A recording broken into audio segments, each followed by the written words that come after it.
So Joe Biden's address to the nation was pretty much what we all expected. Trillions in new spending, higher taxes, and a laundry list of far-left agenda items. We got my full analysis coming up on Hold the Line.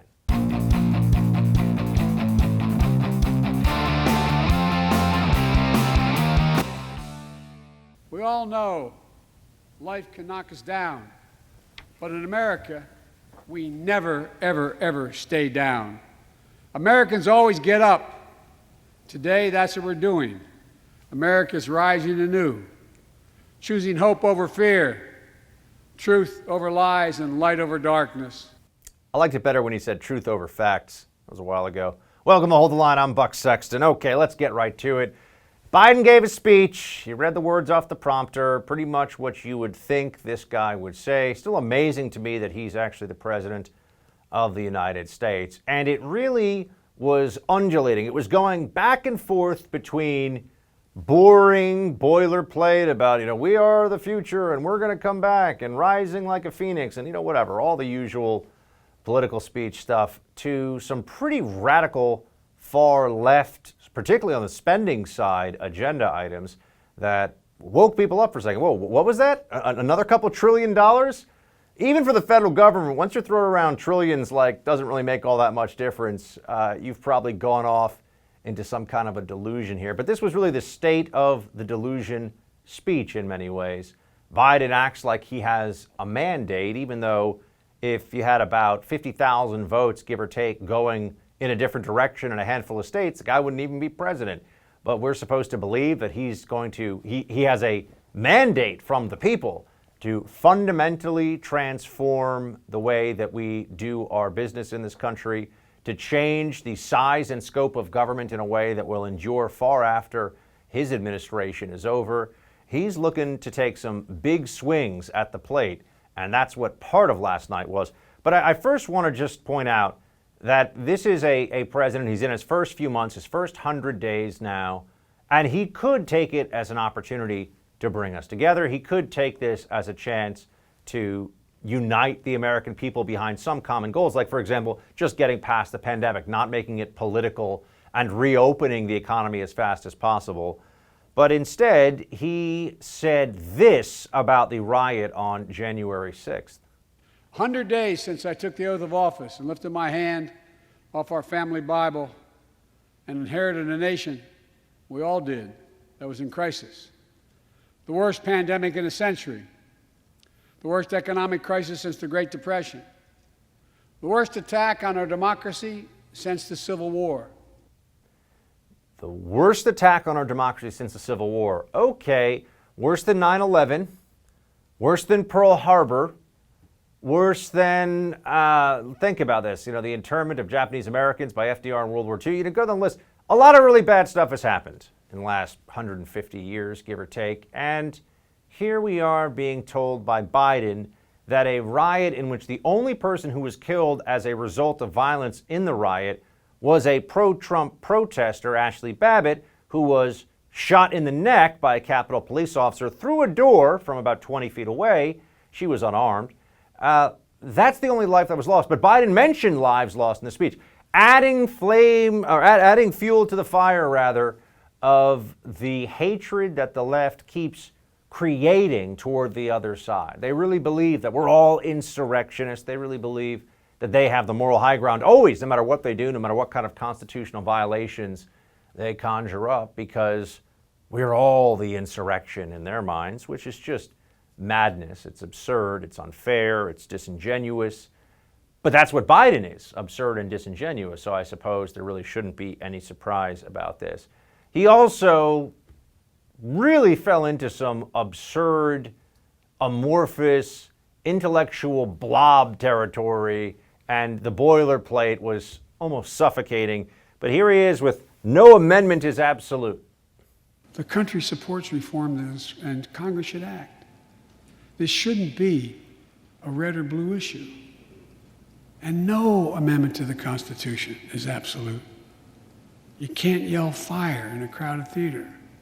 From the very beginning, there were certain guns, weapons, that could not be owned by Americans. Certain people could not own those weapons ever. Yeah, he keeps citing don't yell fire in a crowded theater because Biden, even though he technically went to law school, we know he wasn't very good in law school and he's not a very smart lawyer, doesn't understand that fire in a crowded theater comes from Schenck v. U.S., which was a Supreme Court case in which there was the explicit violation of First Amendment rights to oppose the intervention of Woodrow Wilson into World War I. There was a socialist handing out anti-war pamphlets on the street. The Supreme Court actually upheld that it was like yelling fire in a crowded theater to hand out those pamphlets. So, an excuse for tyranny. So Biden's actually using a phrase best known as an excuse for tyrannical government overreach to explain why they should take away your guns, saying a lot more there than he intends to. Look, there was nothing particularly memorable about what Biden said other than just the price tag of this all, $6 trillion with a T dollars. That are going to be spent on a whole host of issues that we know if there were things that would actually just benefit the American people, would actually create jobs, would bring the benefits they promise, maybe Republicans would be able to get on board for it. But there'll be tremendous fraud, waste, and abuse. There'll be payoffs. There'll be all kinds of money thrown into the catastrophic climate change fight. Silliness. But you know what was a highlight last night? The rebuttal from Senator Tim Scott. Did an excellent job, and here's just an example of what he said, and this got the left really upset, which means that it was clearly worthwhile for him to say it on America. Is it a racist country? Here's the senator. 100 years ago, kids in classrooms were taught the color of their skin was their most important characteristic. And if they looked a certain way, they were inferior.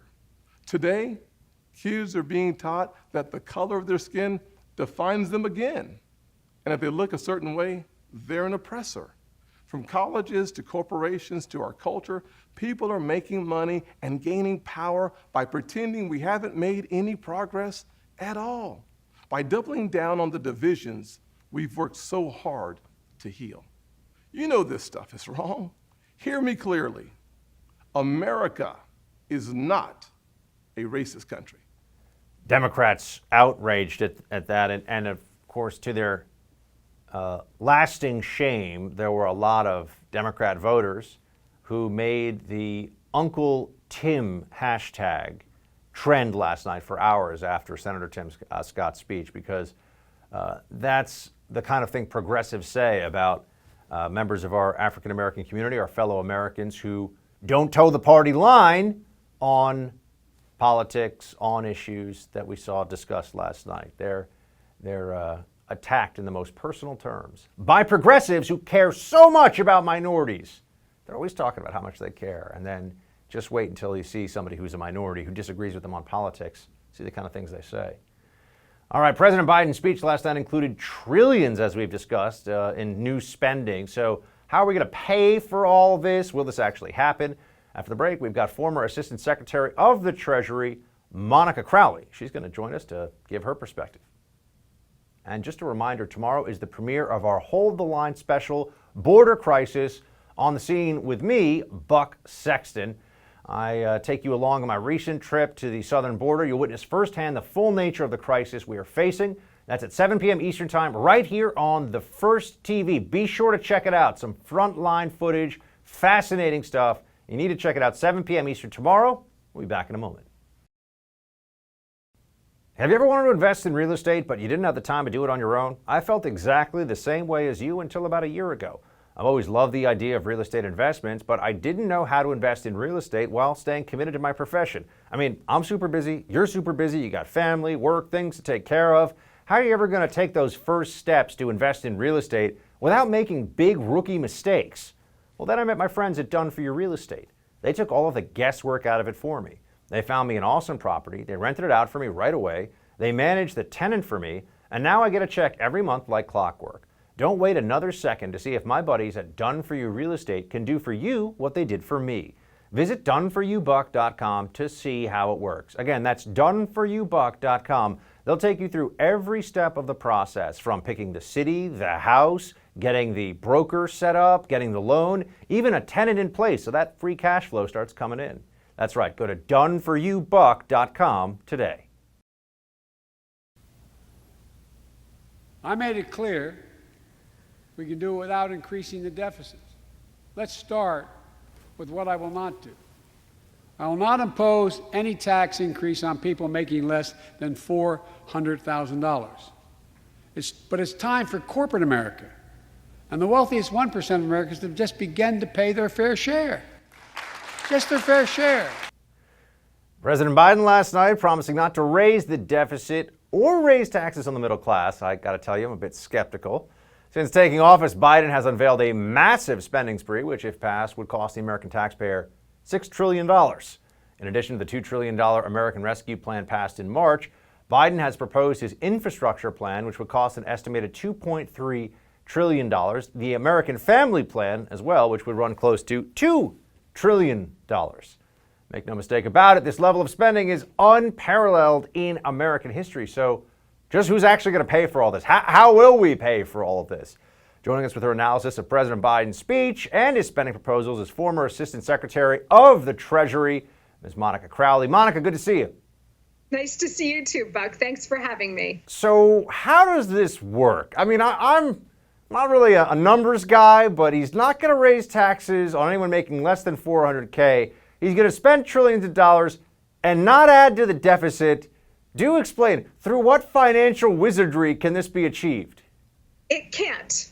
It's unsustainable and it cannot be paid for. That's sort of the big mystery here that they're not detailing for the American people. So he has proposed an additional $4 trillion after they've already spent $2 trillion. So a grand total so far in the first 100 days of $6 trillion. That is on top of the annual federal budget, which is about $4 trillion. So this year alone, we're looking at about $10 trillion in spending, both new and annual spending. When he says that they're going to pay for it through massive tax hikes, well, he doesn't call it massive. We're calling it massive because that's what it is. But when he says that he's going to raise taxes only on the rich, that is not true. What he is not telling you is that he could do total confiscatory tax hikes. 100% of every wealthy person, high earner, major corporation in America, and that would not pay for even a fraction of the new spending that he is proposing. So he is ultimately going to have to go after where the real money is, Buck, and that is the middle class and small business. Those are the folks driving this robust recovery now. So if, in fact, he moves forward with elevating the income tax rates, hiking the corporate tax rate, hiking the capital gains tax rate, increasing the death taxes, there's talk about a wealth tax, endless array of taxes. If he moves forward with that, that will actually suffocate the very healthy recovery that we're seeing right now. And it's going to impact the folks most that he claims to care about the most, which are middle class families, minorities, and lower income workers. What does it mean for just everyday people when they hear that you talked about $10 trillion of federal government spending, $6 trillion proposed by Biden, that's in addition to the trillions of dollars that's already on book for the federal government? How does that affect everyday folks? I mean, are we seeing downward pressure on the private sector from this? Do we see inflation on the horizon? Where's that? I mean, it feels like, Monica, until it's real for folks on Main Street, Biden's going to keep, he's just able to keep the printing presses burring on along. Yes, that's exactly right. So what the American people need to understand is that when you raise taxes, you kill job creation and you kill economic growth. We've seen this in recent history. We saw it during the Obama years. We also saw the flip side of it, that when you cut taxes, as JFK did, as Ronald Reagan did, as Donald Trump did, you get the opposite effect. You get economic growth and you get explosive job creation. What Biden is now proposing, and people have to understand this, he's going to send the economic recovery into a halt. Job creation is really going to slow down. So the average American is going to have dimmer job prospects. They're going to face lower wages. They're going to face higher costs for pretty much everything. Goods and services, these prices are going up, not just because of inflation, as you point out, although inflationary pressures are here already. All you have to do is go to the gas pump or try to go to the grocery store and buy some food. You see those prices are already going up. But you're also going to see higher prices because All of these tax increases are going to be passed down to the consumer from companies large and small. You are going to end up paying the price for all of this explosive liberal wish list items that the Democrats in Congress and the Biden administration want to pass through. So it's not just a hit on the rich. This is not about just soaking Bill Gates. This is about coming for you because you sit with the real money. There are some people on the right, Monica, who I think in response to woke corporations and particularly woke tech are starting to adopt an attitude of, fine, tax the corporations, tax them to kingdom come, raise those corporate taxes as much as you want, as a means of thumbing their nose at them or sticking their thumb in the eye of companies like Google and Facebook and Amazon, some of whom are able to very effectively avoid taxes. So what do you say to that? Because it seems like there's an appeal to it when you think about it, but there's also probably some second-order effects and unintended consequences. Yes, because you will ultimately end up paying the costs for this. This is not about just attacking big companies or the super rich. We all want people to carry their freight in this country. But when you look at the breakdown of the tax rates and generally speaking, what the wealthy pay in this country, they're paying the huge majority of taxes already. So fair share is a debatable thing. One other thing, Secretary Janet Yellen, the Treasury Secretary, has gone to nations around the world, and she's having some real success, Buck, in persuading these countries to go for a global minimum tax. So this administration is trying to convince nations around the world to keep especially their corporate tax rates high, to prevent tax competition, to prevent companies like Google and others, perhaps others who do overseas business, from going to a country like Ireland that has a relatively low corporate tax rate and gain that advantage. They want to have everybody around the world, every country's corporate tax rate extremely high to prevent tax competition, keep tax rates high. And you know who is in the end going to pay for all of that? Again, you and me. What do you think the economy looks like under this administration going into third and fourth quarter, Monica? Well, we're enjoying right now the Trump recovery, Buck. This is the Trump recovery. It began in early summer of last year. Under President Trump, we started to see gangbuster rebound and growth coming out of the pandemic, or at least the initial stages of it. So President Trump teed up this recovery with incredibly successful pro-growth and pro-worker economic policies like tax cuts, like regulatory relief, like fairer trade deals, and unleashing the great energy sector in this country. This is why we are experiencing this, plus mass vaccinations, reopenings, and a further unleashing of pent-up demand. I would hope that we would be able to maintain that recovery if the Biden administration and Democrats in Congress take a hands-off approach and let the recovery be. If they do what we think they're going to do for ideological and political reasons, which is throw into reverse everything that Donald Trump did, which is those pro-growth strategies that generated huge success in a booming economy that benefited all Americans.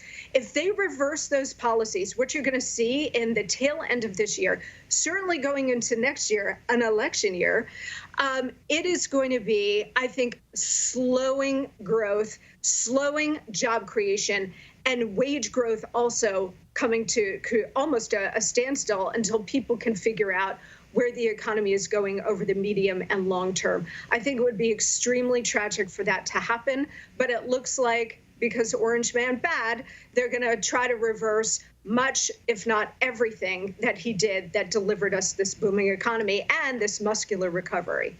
Monica Crowley, great to see you, Monica. Thanks for the expertise. Great pleasure. Thanks, Buck. After the break, a huge announcement from New York City Mayor Bill de Blasio. America's least competent mayor is saying his city will fully reopen by the 1st of July. We should probably wait before we pop the champagne. David Marcus of the Federalist will explain why when we come back. I've warned you before about home title theft. That's where cyber thieves remove you from your home's title and become the owner.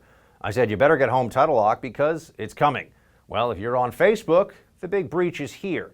Facebook had 500 million accounts exposed to cyber thieves, and according to a retired FBI cybercrime expert, everything thieves need to take over as the new owner of your home was leaked. Name, address, personal information, it's out. The thief forges your signature on a quitclaim deed stating you sold your home to him. He'll leave you in debt or even have you evicted. So do what I did. Protect your home's title with Home Title Lock. Just go to HometitleLock.com and register your address to see if you're already a victim. Then sign up for 30 free days of protection during this high-risk breach. Again, go to HometitleLock.com, use that promo code RADIO, take action today. Don't wait until you find out that you're the unfortunate victim of home title theft. Just prepare now. Go to HometitleLock.com, make sure you use that promo code RADIO for 30 free days of protection. Good news today as we move forward with a recovery for all of us. It's time to set a goal for a full reopening in New York City, and that goal is July 1st.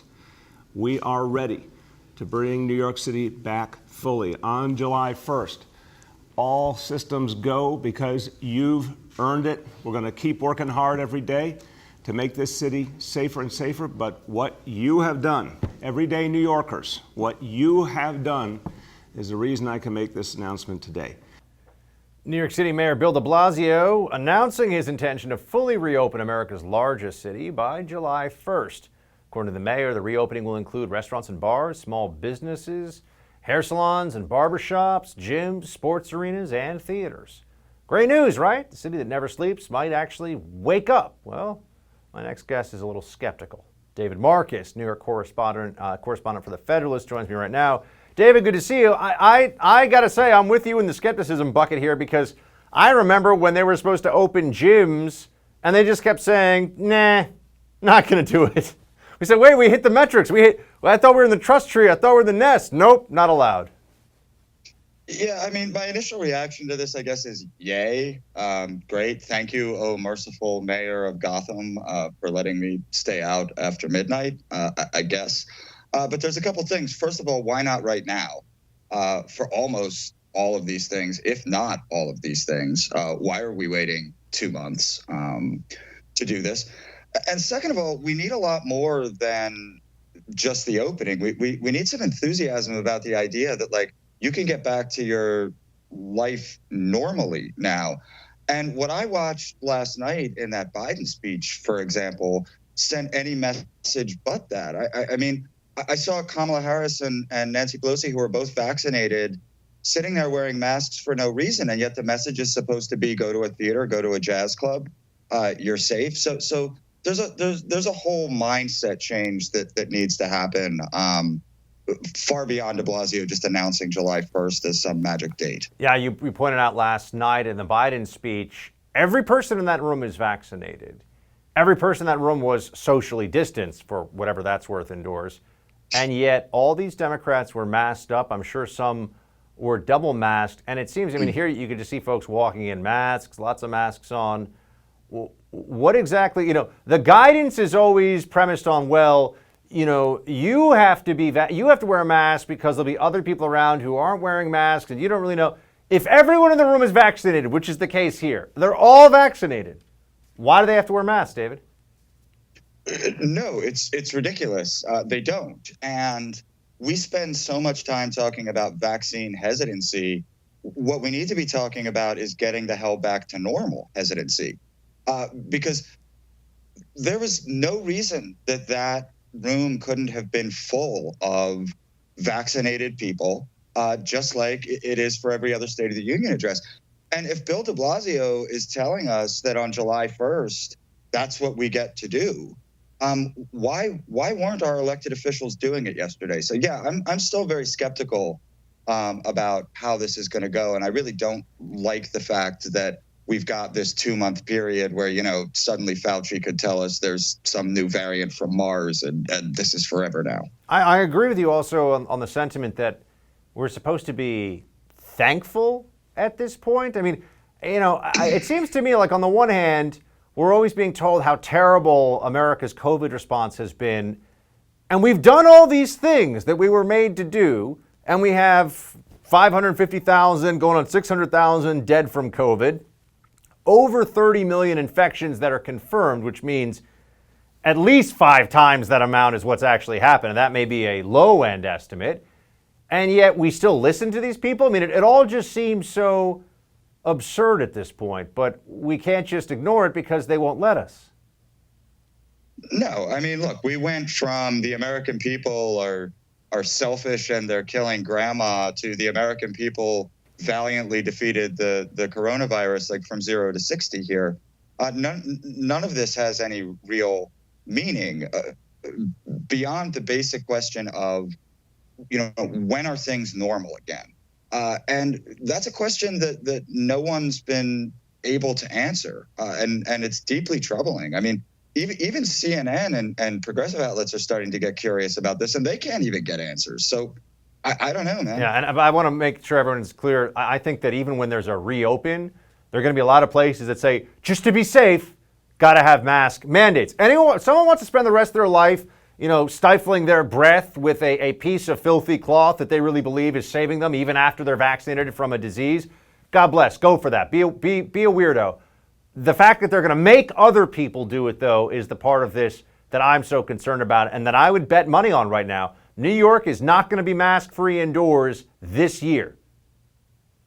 No, and frankly, Buck, I'm concerned about both. I don't take quite the libertarian attitude that you do towards other people wearing masks in needless situations, because I think that they're contributing to an atmosphere of fear, not only for their fellow adults, but for kids, right? For children who are walking around like seeing these people wear masks. I have a problem with it, and I don't really mind saying that. I like that attitude, actually. I might jump on the train there with you, but I want to ask you something else, just because one of these things that got in the news cycle. I know you wrote about it today at thefederalist.com. We'll change gears to this one for a second. The Biden administration announced its intention to ban menthol cigarettes. The FDA said in a statement, quote, with these actions, the FDA will help significantly reduce youth initiation, increase the chances of smoking cessation among current smokers, address health disparities experienced by communities of color, low-income populations, and LGBTQ plus individuals. I didn't know that was like there was a menthol cigarette connection. Anyway, all are far more likely to use these tobacco products. In a piece in the Federalist, David, you call this wrong-headed, dangerous, deeply unfair. Give me your take, and let me just say, I have actually never even met somebody who smoked menthol cigarettes, so this is new for me. I've occasionally smoked menthol cigarettes, and I'm not a fan. But listen, there's 3 things that are wrong with this. The first is that it's racist because it's very clearly targeting black smokers, which is an absolutely ridiculous thing for the federal government to be doing.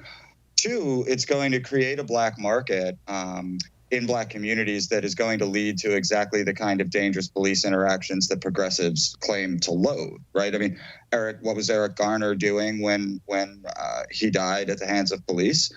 He was selling loose cigarettes illegally.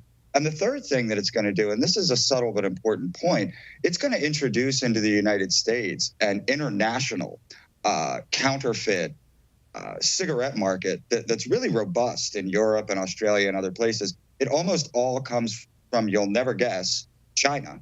And we don't have that problem because our bootlegging is all sort of state to state, right? You buy an illegal pack of cigarettes in New York and it has a Virginia tax stamp, but it's a real pack of cigarettes. Instead, we're going to get flooded with fake, unregulated cigarettes from China, and I mean that's just a disaster. Did you know that foolish. The LGBTQ population was more likely to smoke menthol? I'd never heard that.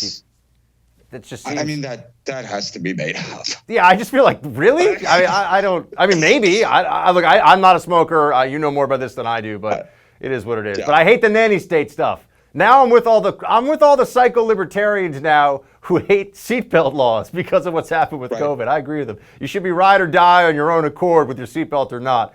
David Marcus of the Federalist, Federalist.com. Check out his latest. David, thanks so much for bringing some sanity to things. Good to see you, Buck. After the break, an 8th straight night of protests in Elizabeth City, North Carolina after the police-involved shooting of Andrew Brown Jr. When we come back, we'll discuss the national response and the effect it's having on America's law enforcement in the aftermath of Joe Biden's speech. Coming up.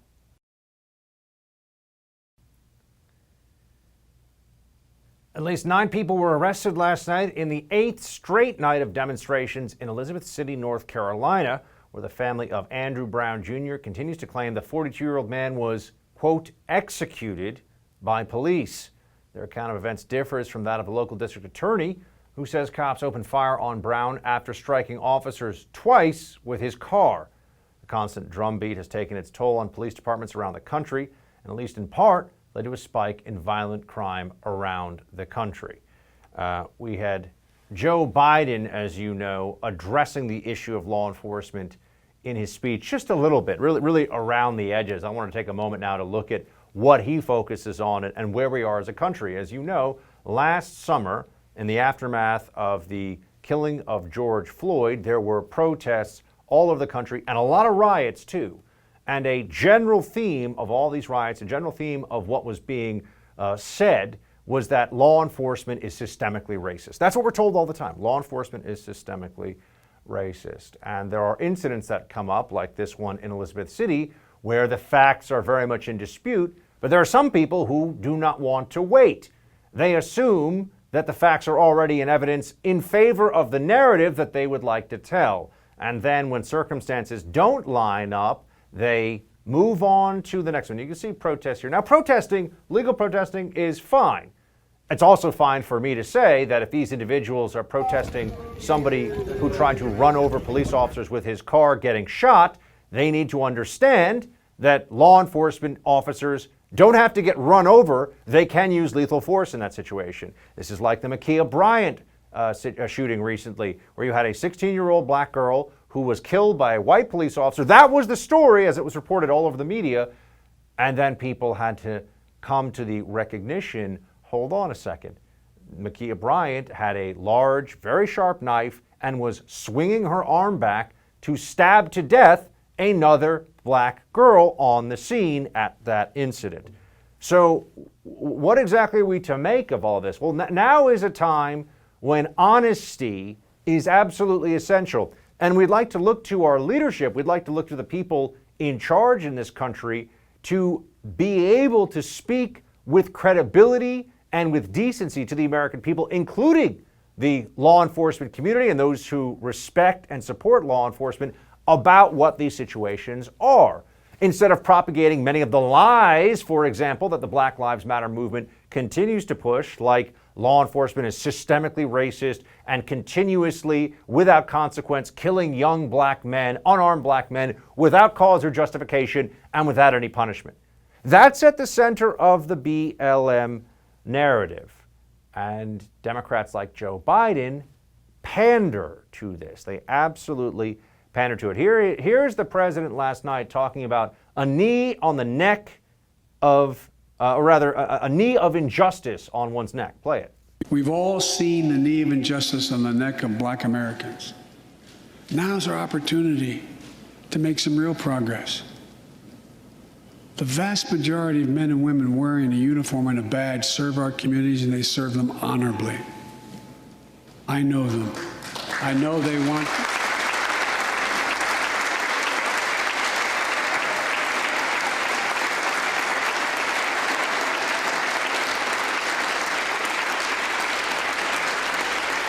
I know they want to help meet this moment as well. My fellow Americans, we have to come together to rebuild trust between law enforcement and the people they serve, to root out systemic racism in our criminal justice system. Here you see Biden and the Democrats are both arsonist and firefighter. They are the ones that promote this narrative of law enforcement as systemically racist. They're the ones that give so much credibility to the anti-cop narrative that sweeps across the nation as part of this BLM movement. And then they act like this is really about coming together, being responsible, healing wounds in the community. Tell that to the small business owners who watch their stores looted or burned to the ground by BLM activists acting on the very same narratives that are pushed by people like Joe Biden and the Democrats. What is it exactly that the country should be focused on when it comes to law enforcement right now? Probably the crime statistics, which have gone through the roof, and the media does not want to cover this. They don't want to cover the enormous increase nationwide in dozens of cities. Here you go. Minneapolis up 72%, Chicago up 50%, New York up 39%, Los Angeles up 30%. Nationally, murders up 37% in America in 2020. Right at the time that BLM comes on the scene, guess what? That's when the murders start skyrocketing. Isn't that interesting?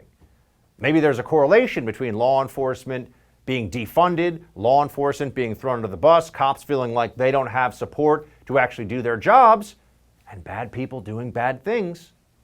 There's real suffering that occurs because of this. Democrats like Nancy Pelosi, who live in mansions and are worth tens, if not hundreds of millions of dollars, they've got all the security they could ever need. They don't care about what's happening in poor communities. It doesn't bother them to see these crime numbers go up. They feel good about themselves. All the virtue signaling they get to do about how racist the cops are all the time. Trust me, Nancy Pelosi would call the cops in a heartbeat if somebody's Pomeranian next door was making too much noise. But she pretends to be woke. Yeah, sure she is. Same thing with all these Democrats. And what else does the president focus on? We've got huge spike in murders. It's not a bunch of insurrectionist Trump supporters doing those murders. I hate to break it to the mainstream media, but what does Biden want you to be worried about? Oh, that's right, white supremacist terrorism. We won't ignore what our intelligence agencies have determined to be the most lethal terrorist threat to the homeland today. White supremacy is terrorism. We're not going to ignore that either. My fellow Americans, look, we have to come together to heal the soul of this nation. It was nearly a year ago before her father's funeral when I spoke with Gianna Floyd, George Floyd's young daughter. She's a little tyke, so I was kneeling down to talk to her so I could look her in the eye. She looked at me, she said, "My daddy changed the world." Well, after the conviction of George Floyd's murderer, we can see how right she was if we have the courage to act.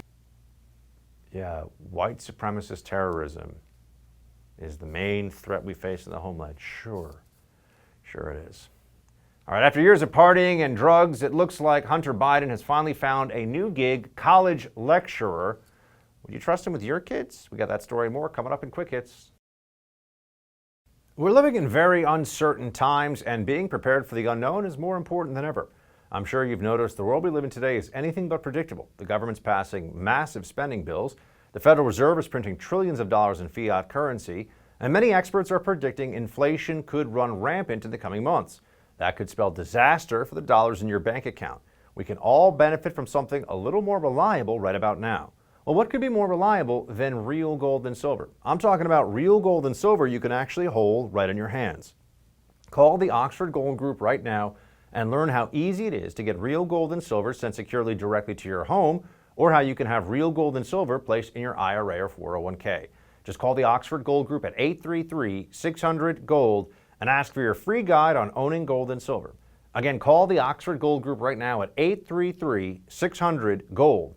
The Oxford Gold Group is the only gold company I trust. Call them right now at 833-600-GOLD. One more time, that's 833-600-GOLD. Hunter Biden gets a gig teaching about media polarization, and just when you thought Andrew Cuomo's nursing home scandal couldn't get any worse, oh, it gets worse. We got those stories on Quick Hits now. Let's get to it. Hunter Biden, everybody.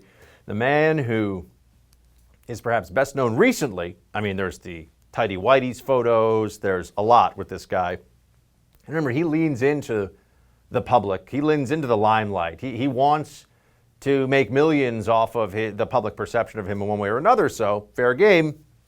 The guy who's known for snorting Parmesan cheese off his carpet thinking that it might be a narcotic. He's now going to be teaching your kids at a $60,000 a year private university, Tulane. That's right. Hunter Biden set to appear as a guest speaker at Tulane University as part of a 10-week course that is being offered to students in the fall. The course, called Media Polarization and Public Policy Impacts, is described as focusing on the current state of the media landscape of the United States and how media polarization, fake news, and the economics of the new business impact public policy making, news business rather, impact public policy making in Washington, D.C. I mean, I got to tell you, if I were a Tulane student, I'd probably show up for this one. I'd probably want to see this one too. I would probably want that. Yeah, I would. I'd want to see what this guy had to say. I'm just telling you, I mean, it's Hunter Biden, everybody. When do you show up, you'd be like, what is this guy going to tell you? You know, maybe he'll put up some of the photos from the laptop on the screen, tell you about his child with the stripper that he forgot that he had, he said, and then wouldn't pay child support. And the president's son, everybody. I'm sure if the Trumps had a kid like Hunter Biden, the media would take a very hands-off, not only take a hands-off approach, he'd be invited to speak at a private university as part of a curriculum. Yeah. All right, Governor Cuomo is still the governor of New York, which in itself almost feels like he's defying all odds of political gravity, but I've been saying all along, I still believe it's very likely that he will stay, he will make it all the way through. But as you know, there's the sexual harassment issue against Governor Cuomo, all these women coming out saying that he was gross and creepy with them.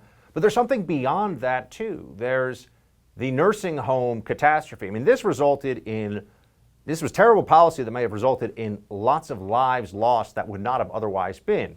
Just by way of quick review, by order, executive order, Governor Cuomo, when he was in his peak tyrant phase in New York, decided to send people who were senior citizens back into nursing homes even after they had tested positive in the hospital with COVID, but they did not need to be hospitalized with severe COVID, back into the nursing homes, which may very well then have likely led to greater levels of infection. And nursing homes in New York were the scene of the worst COVID carnage anywhere.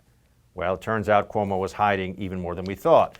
There was an effort, quote, by Cuomo to his office to obscure the pandemic death toll in New York nursing home, far greater than previously known, with aides repeatedly overruling state health officials over a span of at least 5 months.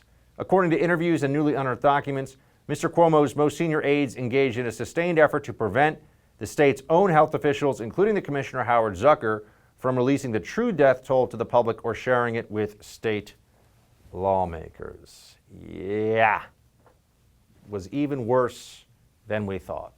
Was even more egregious and went on even longer. Here you have him, the governor of New York, friends. And his dad was governor before that, too. Nepotism is a bad thing. All right, what's the best CNN headline you can think of recently? I know you probably don't read a lot of CNN. I have to, it's part of my job. What's the best description, I mean this ironically, of the Biden administration? Well, here's one from CNN from a preview piece on his speech. President Biden has showcased his moderate radicalism in his big congressional address. That's right, moderate radicalism. This is a classic Orwellian tactic of the Democrats to try to make something that is not something sound like it because they just changed the words around it. Doesn't make any sense at all, does it? Seems so utterly absurd. But that was a preview of the speech. What was the best wrap-up? What was the best summary of that Biden joint, or that address to joint houses of Congress? Here is Ted Cruz really saying it for all of us, I think. We can actually, if you actually want to solve a problem, I've sent a bill to take a close look at it. We also have to get at the root problem of why people are fleeing, particularly to our southern border from Guatemala, Honduras, and El Salvador. Ted Cruz, we've all been there, man. He's like, oh, this is so boring. Oh, this is so boring, you know, just kind of coming in and out of consciousness, probably with the mask on too, a little extra CO2 inhalation going on there. So, yeah, Ted Cruz, he said it all without saying a word. That's all you have to know about good old Ted. That's the way it was in that speech. That's it for us, too. That's it for tonight's Hold the Line. We got the No Spin News with Bill O'Reilly up next. Shields high.